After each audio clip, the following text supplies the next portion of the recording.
হুগলি জেলার মাটিতে আমি দেখলাম একটা বিশ্বনবী দিবস, 61 বছরের বিশ্বনবী দিবস বন্ধ করে দেওয়া হলো। এখানে সে মানুষরা হাজির। দালালদের কথা হচ্ছে কমিটির মধ্যে বিজেপির কেউ আছে। সেই দালালদেরকে আমি বলি 75 জন কমিটির মধ্যে বিজেপির কেউ একজন থাকতে পারে, টিএমসির কেউ থাকতে পারে, সিপিএম এর কেউ থাকতে পারে, কংগ্রেসের কেউ থাকতে পারে। তাদের সঙ্গে তোমরা তোমাদের রাজনৈতিক লড়াইটা লড়ো। কে ক্ষমতা দিয়েছে আমার রাসূলের মিলাদুন নবীকে তোমরা বন্ধ করলে? যখন বন্ধই করেছো, আজ আমি চ্যালেঞ্জ করলাম দরবারে মুজাদ্দিদে জামানে বসে এই প্রোগ্রাম আমি করব করব করব।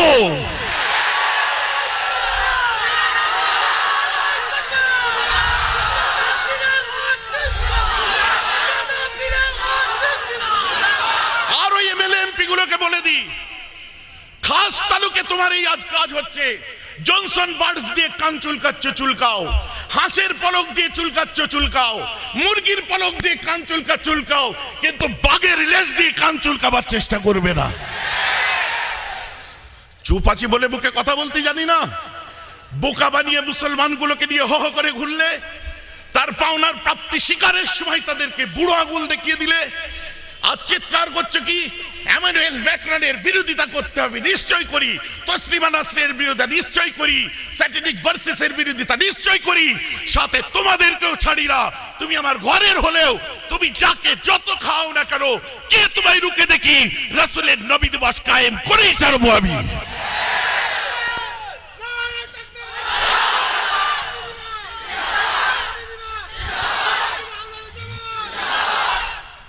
আমার কথা আপনাদের খারাপ লাগছে নাকি?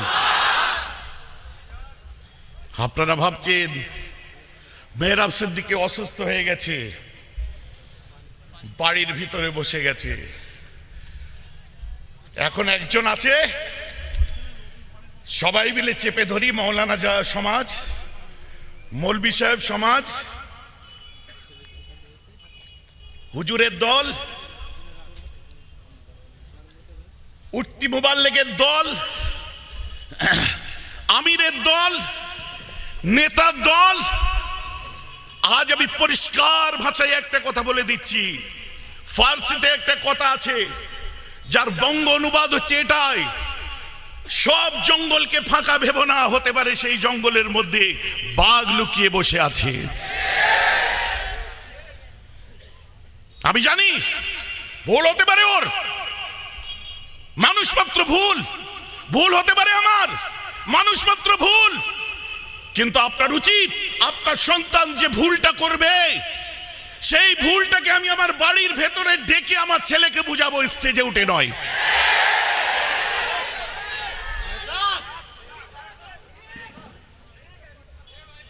বলিউডের 3টে খানের মধ্যে লড়াই চলছে দীর্ঘ বছর।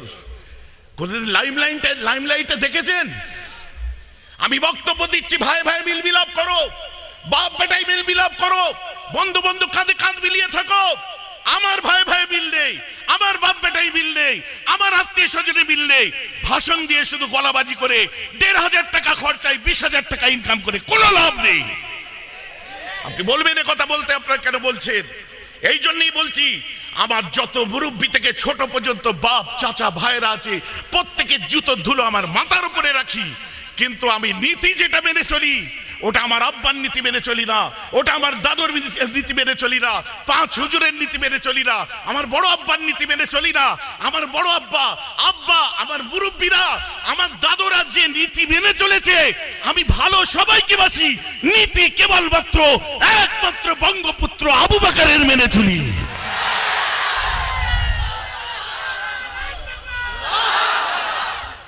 কথাটা আমার বুঝতে পারছেন? আফসোস লাগে আপনার ফ্যামিলির মধ্যে, আপনার বাড়ির মধ্যে সেই প্রতিরোধটা গড়ে তুলুন যার জন্য কম বাঁচবে। সেই প্রতিরোধ গড়ে তুলুন, কম বাঁচবে। শুধু মুখেতে দাদা হুজুর বললে হবে না। মুখেতে আমি মুজাদ্দিদে জামানের সিলসিলার ক্ষতি হতে দেব না। মুখে দাদা হুজুর আর বুকের ভিতরে মনে দিদি হুজুরও চলবে না।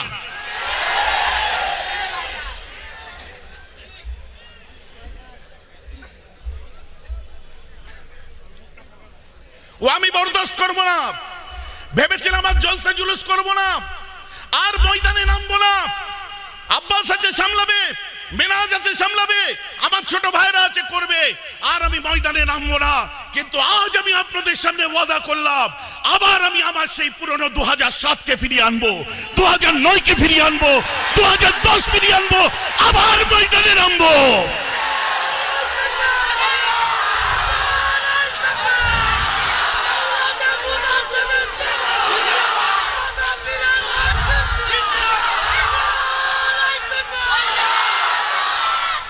দেখবো আজকে হিংসা, বিদ্বেষ, অহংকার, তাকাব্বুরি,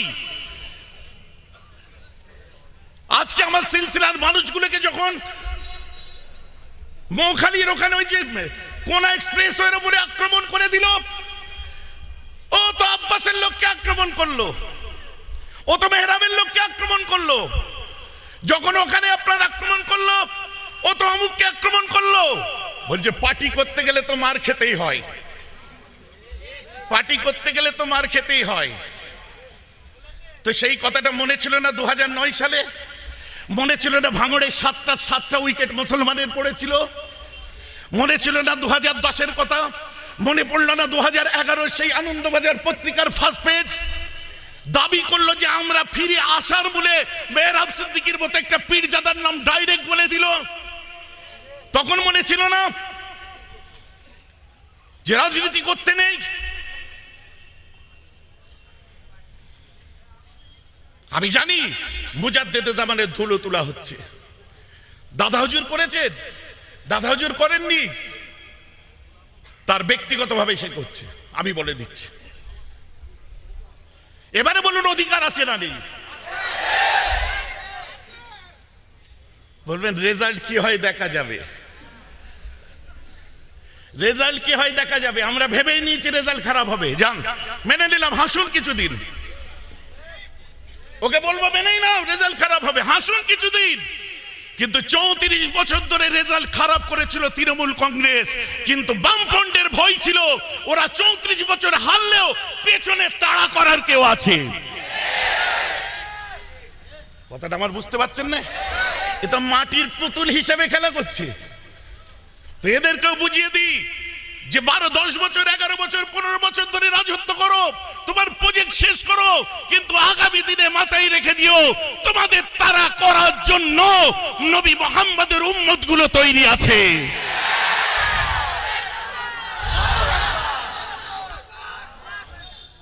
আজ দুঃখের সাথে আফসোসের সাথে বললাম কতগুলো কথা। নবী দিবসের আলোচনা না করলে নয়, বিস্তারিত আমি বলবো না, আগেই বলে দিয়েছি। আবারও খাবে তো আট ভিতর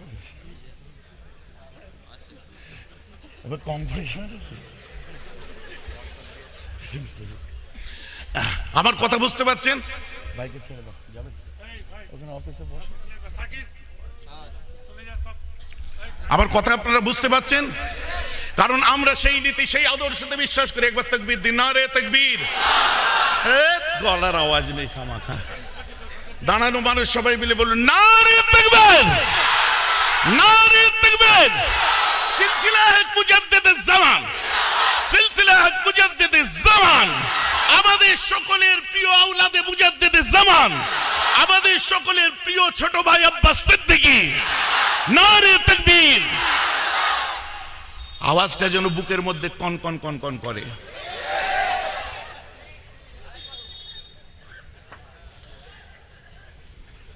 আর হবে না, একটা কায়দা হয়েছে, আর একটা কায়দা হবে। আজ তো ওয়াদা করলাম, শুনুন, আমার রাসূল দিন দুনিয়ার বাদশা আকায়ে নামদার রাস্তা দিয়ে হেঁটে যাচ্ছে। ছোট্ট কথাই বললে বুঝতে পারবে। নবীজি আমার হেঁটে চলে যাচ্ছেন, হঠাৎ দূর থেকে আবু জেহেল দেখতে পেয়েছে আল্লাহ রাসূলকে। হাদিস পাক শোনাচ্ছি গো। আবু জেহেল দেখতে পেয়েছে আমার রাসূলকে, দেখার পর হঠাৎ একটা হাতে পাথর তুলে পিছনে লুকিয়ে দিয়েছে। বলছে মুহাম্মদ, মানে কি আমার হাতে কি আছে বলো তো? আমার রাসূল খুব ক্যাজুয়ালি নিজের খুব সুন্দর মুখের বাণী দিয়ে বললেন, চাচা আপনার হাতে কি আছে আমি কি করে বলবো? আপনার হাতের মধ্যে যা আছে ওই বলে দেবে আমি কে। হাতের ভেতর থেকে কলমা শরীফের আওয়াজ আসছে।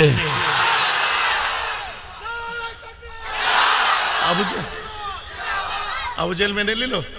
মানে না। বাবা জাদু করে দিয়েছে, ছুঁড়ে ফেলে দিল, মানে না। আমার রাসূল দিন দুনিয়ার বাদশা কায় নামদার ঘরের মধ্যে অপেক্ষা করছে। একজন ইহুদি রাস্তা দিয়ে যায়, আল্লাহ রাসূলকে লক্ষ্য করে উদ্দেশ্য করে তার সাহাবাকে বলে, তোদের নবী মুহাম্মদ যদি নবী হয়ে থাকে ওই দূরের গাছটাকে এখানে নিয়ে আসতে বল, মেনে নেব। 5-7 কিলোমিটার দূরে একটা গাছ। এ বলছে তোকে মানতে হবে না, দূর হ, বেরো। ফের যখন ঘুরে এসেছে, ওরে তোদের নবী পারবে না। আবার 10টাই বলে তোদের নবী পারবে না। আবার 12টাই বলে তোদের নবী পারবে না, নবী পারবে না। আপনারা ঈমান দিয়ে বলুন আমার রাসূল পারবে না? কারা মানেন পারবে? হাত তুলে দেখান। আমার রাসূল পারবেন কি পারবেন না?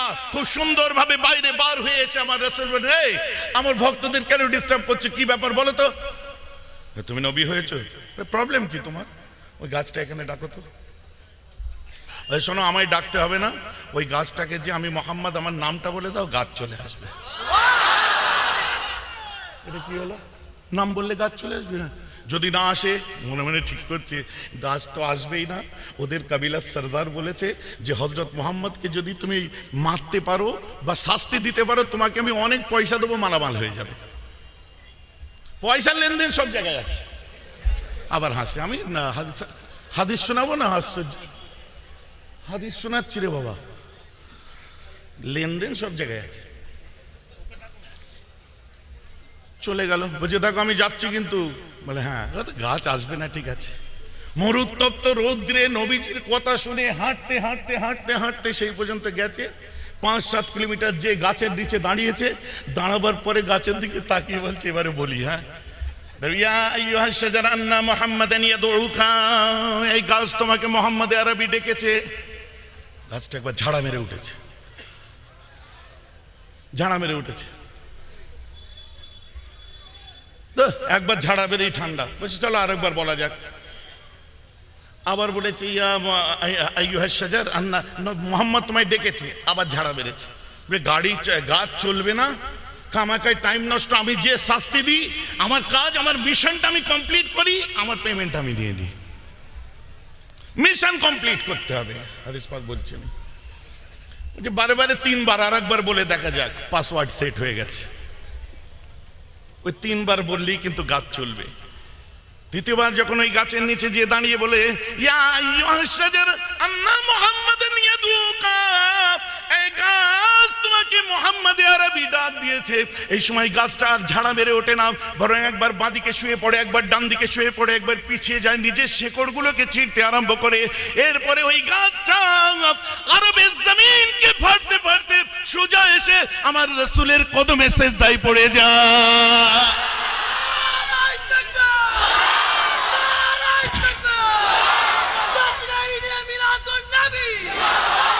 গাছ কোথায়? আমার রাসূলের কদমে এসে সিজদায় পড়ে যায়। এ পেছন পেছন দৌড়ে এসে হাঁপিয়ে গেছে। বলে, কিরে আমাকে শাস্তি দিবি নি? হাতটা বাড়িয়ে বলছে, এটাই যদি তোমার ইসলাম হয়, আর দেরি করো না, কলমা পড়ে আমায় মুসলমান করে নাও। আছে কোথায়? গত কদিন আগেকার কথা বলি শুনুন। ফ্রান্সের এমানুয়েল ম্যাক্রন একজনকে ওয়েলকাম করার জন্য এই রাষ্ট্রপতি স্বয়ং এয়ারপোর্টে পৌঁছেছিল। নাম সোফিয়া পেট্রোনিন। এই সোফিয়া পেট্রোনিন কে ছিলেন? মন দিয়ে শুনুন, তথ্যভিত্তিক আলোচনা আনারই কথা বলি না। এই সোফিয়া পেট্রোনিন ছিল একজন খ্রিস্টান, নান ঈসাই। বাসটা একটু পাস করিয়ে দিন তাড়াতাড়ি। এই ছেলেরা বাসটা পাস করাও। সব আমাদের পাড়ারই ব্যাপার, বুঝলেন? বিরক্ত লাগছে? দাঁড়ানো ভাইয়েরা কষ্ট হচ্ছে? সোফি পেট্রোনিন, শুনতে থাকুন, attention please, please attention. Sophie Petronin একজন খ্রিস্টান নাম ছিল, যেমন মাদার টেরেসা ছিলেন। এই সোফি পেট্রোনিনকে আফ্রিকার মালিতে আগুয়া করে নেওয়া হয়। আফ্রিকার মালিতে তাকে আগুয়া করা হয়, কিডন্যাপ করা হয়। কিডন্যাপের পরে তাকে 4 বছর একটা জেলে রাখা হয়। এরপরে ফ্রান্সের প্রেসিডেন্ট ভাটিকান সিটির খ্রিস্টানদের পোপদেরকে দিয়ে অনুরোধ করে যে সোফি পেট্রোনেনকে আপনি ছেড়ে দিন। এরপরে তারা অনুরোধ রেখেছে 4 বছর পরে সোফি পেট্রোনেন এবং তার 8 জন সঙ্গীকে যখন ছাড়লো, কদিন আগেকারের কথা বলছি, যখন নাকি ফ্রান্সের বুকে রাসূল পাকের ব্যঙ্গচিত্র অঙ্কন করা হচ্ছে, ওই সময়তে ওয়েলকাম করার জন্য যখন ম্যাক্রনের এয়ারপোর্টে পৌঁছালো, সোফি পেট্রোনেন প্লেন থেকে বার হলো। বার হওয়ার পর হাত বাড়িয়েছে, hello Sophie, how are you? উত্তর হচ্ছে, I am fine, but I am not Sophie right now, I am Muslim and my নাম ইজ মারিয়াম। কি বলছে? আমি এই মুহূর্তে কোনো সোফি পেট্রোনেন নয়। আপনি যখন ব্যঙ্গচিত্র আঁকছেন ওখানে, আমি জেলে বসে ধর্ম পাল্টে মুসলমান হয়েছি। আমি এই মুহূর্তে সোফি পেট্রোনেন নয়, আমি খ্রিস্টান নয়, আমি একজন মুসলিম, আমার নাম হলো মারিয়াম। অতএব আমি আগেই বলেছিলাম যে যত এইরকম জ্বালাবে, একবার আঘাত দেবে, লক্ষ লক্ষ মুসলিম ইসলামকে নিয়ে রিসার্চ করবে। মিস্টার ডেভেনপোর্ট লিখছে দ্য অ্যাপোলজি ফর মোহাম্মদ, খুলে দেখুন। বইটাই লেখা হয়েছে কিসের উপরে? আল্লাহ রাসূলের উপর কটূক্তি করেছিল, সেই কথাগুলোকে ফিরিয়ে নিয়ে নবীর উপরে বই লিখে দিলেন দ্য অ্যাপোলজি ফর মোহাম্মদ। তার মধ্যে লিখছেন, we must recognize that the spread of Islam not owned by victory of sword but spread by the magic of his personality and wonderful eloquence. এসব বললে সারা রাত কেটে যাবে। প্যারে হাজিরানে মজলিস, বহু মানুষ দাঁড়িয়ে কষ্ট করছেন, বসার জায়গা নেই, মাফ করবেন। তাই আপনাদের কাছে আর আমি সময় দিচ্ছি না, ময়দানে এসে গেছি, ওয়াদা যখন করে ফেলেছি, কথা বুঝছেন না? তবে ইনশাআল্লাহ আমার ইচ্ছা একটু আগে পর্যন্ত ছিল না যে কথাটা আমি ডিক্লেয়ার করব। ভাববেন না জলসা বাড়াবার জন্য, ডায়েরি ভর্তি করার জন্য অ্যাডভার্টাইজ করছে। শুনে রেখে দিন ভালো করে, ওই ফকটে অ্যাডভার্টাইজমেন্টের জন্য কারোর পিছনে দৌড়াই না, কাউকে পয়সা দিয়ে খবর করাই না। যারা ভালোবাসে ন্যায় নিষ্ঠার সাথে, যারা জার্নালিজমের এথিক্সকে বুঝেছে, যারা মিডিয়ার জগতে এসে নিজেদের নামকে উজ্জ্বল করেছে, সেই মাস কমিউনিকেশনের স্টুডেন্টরা প্রত্যক্ষ পরোক্ষভাবে তারা যায়। সত্য কথা তাদেরকে বলি, কারণ আমি একটা জিনিসে বিশ্বাস করি, আমার দাদা হুজুর 5 হুজুরের সামনে, আমার বড় আব্বার মাজারের সামনে বসে বলছি, দুনিয়ার জমিনে কারো ক্ষমতা নেই নেই নেই। আল্লাহ যদি টিকি ধরে তোলে, তুমি ঠ্যাং ধরে কখনো নামাতে পারবে না।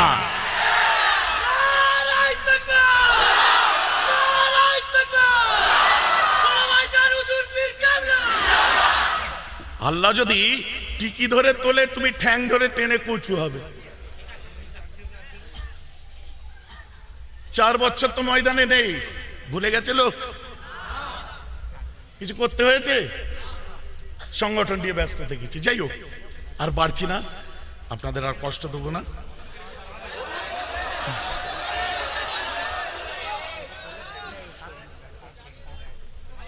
আর একবার একটুখানি, হ্যাঁ,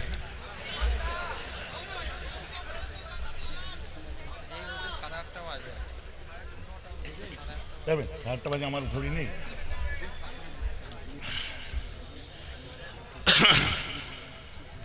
চলুন অল্প কথায় গল্প একটুখানি করে ছেড়ে দেবো, হ্যাঁ, কারণ আমি ইচ্ছা করে রাত করব না।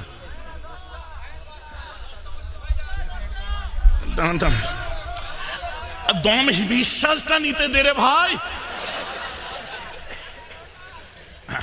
আমার রাসূল দিন দুনিয়ার বাদশার একটা সুন্দর কথা একটু আপনাদের সামনে তুলে ধরি।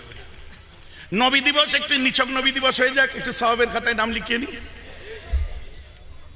নবী দিবস আমি যে করব, কোনো মুসলমানের ভাষায় করব না। বলে কেন?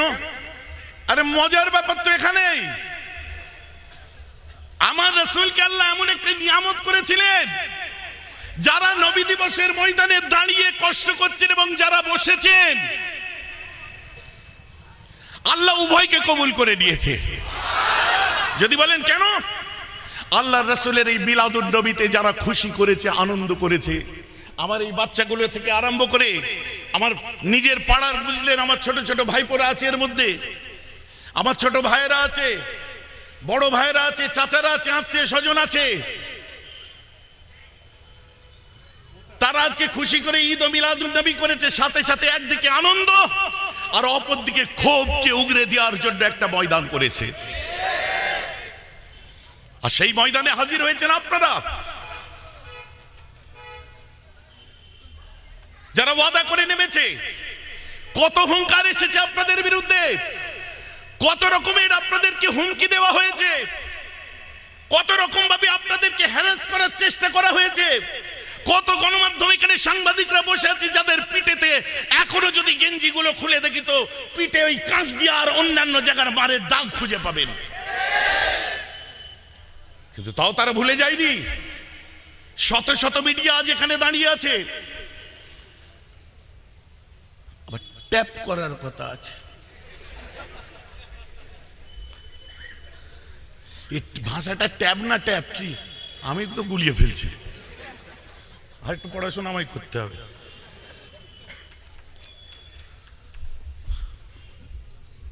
শুনুন,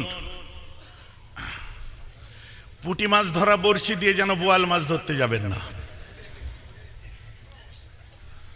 রুমালকে কম্বল হিসাবে যেন ব্যবহার করবেন না। যতদূর হাত যাবে ততদূরই চুলকাবেন, ওর থেকে বেশি চুলকাবার চেষ্টা করবেন না। কাদেরকে বলছি? সেই মানুষগুলোকে যারা প্ররোচনায় পা দিয়ে, যারা বুকে সাহস নিয়ে নিয়েছে যে এবারে ট্যাপ করব, কেস দেবো, এই করব, সেই করব। কান খুলে শুনে রেখে দেবেন, মুজাদ্দেদে জামানের বাংলায় আমরা আছি। মুজাদ্দেদে জামান দাদা হুজুর পীর কেবলা এই জমিনেতে শুয়ে আছে। এই সেই ফুরফুরা জমিনেতে বসে আমি মেহরাব সিদ্দিকী আপনাদেরকে বলে দিই, আমার এই রেকর্ডিংটা নিয়ে যে নবান্নে বাজিয়ে দেবেন, এসপি অফিসগুলোই বাজিয়ে দেবেন, বিভিন্ন নেতাদের ঘরে বাজিয়ে দেবেন, মন্ত্রীদের ঘরে বাজিয়ে দেবেন, বাংলা জমিনে মুজাদ্দেদে জামানের সিলসিলায়ে ফুরফুরার একটা যুবকের শরীরে যদি হাত লাগে, ওই দলকে, ওই নেতাকে বাংলা থেকে নেস্তে নাবুদ করে ছেড়ে দেবো।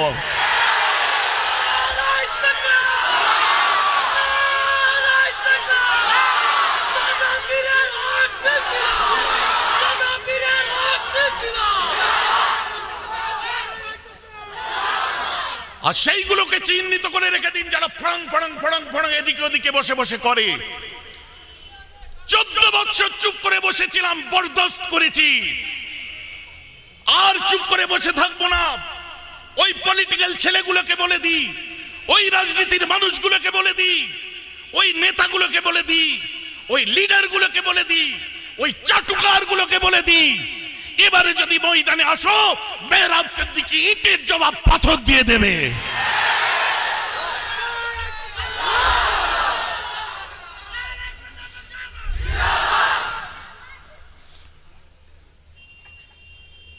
ভাবছেন কি আমি 4 দিন ঝান্ডা ধরতে শিখেছি, ময়দানেতে নামতে শিখেছি, জিন্দাবাদ করতে শিখেছি, যেটাই বলবো সেটাই ঠিক। আপনাদের চোখের পানি আপনার নয়, আপনাদের চোখের পানি আমার। আপনাদের কষ্ট আপনাদের নয়, আপনাদের কষ্ট আমার। আপনি ভুল করেন, ঠিক করেন, আমার পক্ষে যান, বিপক্ষে যান,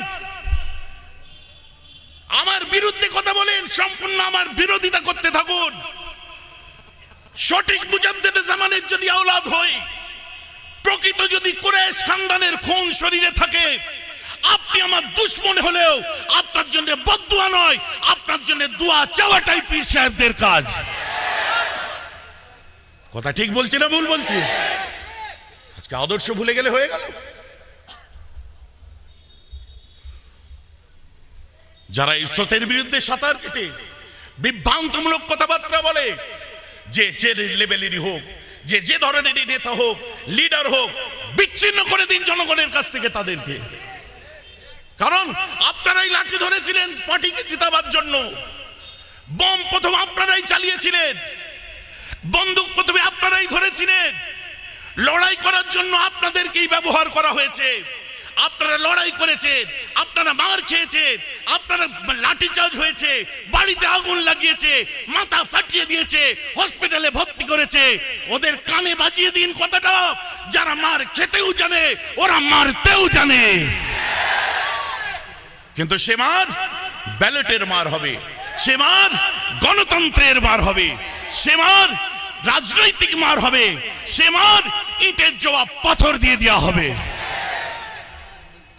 পশ্চিমবঙ্গের কোন নেতার মতো নেতা ছিলেন, ভারতের মোগলি সাম্রাজ্যের কোন শাহেনশাহ বা বাদশার মতো ছিলেন। আমার রাসূল ইংল্যান্ডের টনি ব্লেয়ারের মতো ছিলেন না, আমেরিকার ওবামার মতো ছিলেন না, ডোনাল্ড ট্রাম্পের মতো ছিলেন না। আমার রাসূল ছিলেন নেতাদের নেতা, শাহেনশাহদের শাহেনশাহ, বাদশাদের বাদশাহ, নবীকুলের শিরোমণি, রাসূলদের সরদার। আল্লাহ যাকে দোনো আলমের শাহেনশাহ করেছে, ওটা আমার নেতা, তোমার নেতা, বিশ্বনবী মুস্তাফা।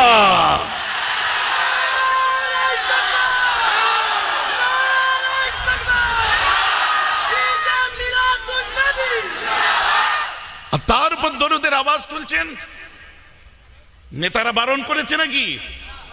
লিডার বারণ করেছে নাকি যে ওই সবাই যে বেশি চিল্লাচিল্লি করিস নি, রূপটা দেখে চলে আয়? কারণ বর্তমান সময় আমার দুঃখ লাগছে, ফ্রান্সের বিরুদ্ধে আজ বিরোধিতা করতে নেমেছি, এমানুয়েল ম্যাক্রনের বিরুদ্ধে আজ কথা বলার জন্য আমরা এখানে এসেছি। কিন্তু দুঃখ লাগে, ফ্রান্সের তো বিরোধিতা করবই, এমানুয়েল ম্যাক্রনের তো বিরোধিতা আমরা করবই, সেই কুকীর্তির বিরুদ্ধে তো আমরা রুখে দাঁড়াবই। কিন্তু প্রশ্ন হচ্ছে এই জায়গায় আজকে তার মতো কুকীর্তি আমাদের এখানে কত কেউ করছে, তার বিরোধিতা কে করবে? আজকে দুঃখ লাগে, অপ্রিয় হলেও বাস্তব শুনে রেখে দিন যে আমরা প্রতিবাদ করছি এমানুয়েল ম্যাক্রনের। রাসূলের ব্যঙ্গচিত্র অঙ্কন করেছে, তার ইজ্জতকে নিয়ে খেলা করেছে। আমরা ভারত সরকারকে বলি, তাদের সঙ্গে কোন রকম কূটনীতিক চুক্তিতে আমরা যেতে রাজি নয়, তাদের দেওয়া কোন দ্রব্য গ্রহণ করতে রাজি নয়। আমরা মুসলমান, রাসূলের ইজ্জতের জন্য বুকে গুলি খেতে রাজি থাকবো, কিন্তু তাদের কোন দ্রব্য পেটে নিতে আমরা রাজি থাকবো না। আমাদের আরো আজ শপথ করতে হবে। আজ আমরা বরদাস্ত করে নেব নিজের মায়ের বেইজ্জতি, আমরা বরদাস্ত করব বাপের বেইজ্জতি, আমরা বরদাস্ত করব আমাদের স্ত্রীদের বেইজ্জতি, আমরা বরদাস্ত করব পৃথিবীর সব বেইজ্জতি। কিন্তু আমিনা লাল নবী বেমিসলে বেমিসাল আমার রাসূলের যখন বেইজ্জতি হবে, 250 কোটি মুসলমান নিজের সিনায় গুলি খেতে রাজি থাকবে, রাসূলের জিন্দাবাদ দিতে তৈরি থাকবে।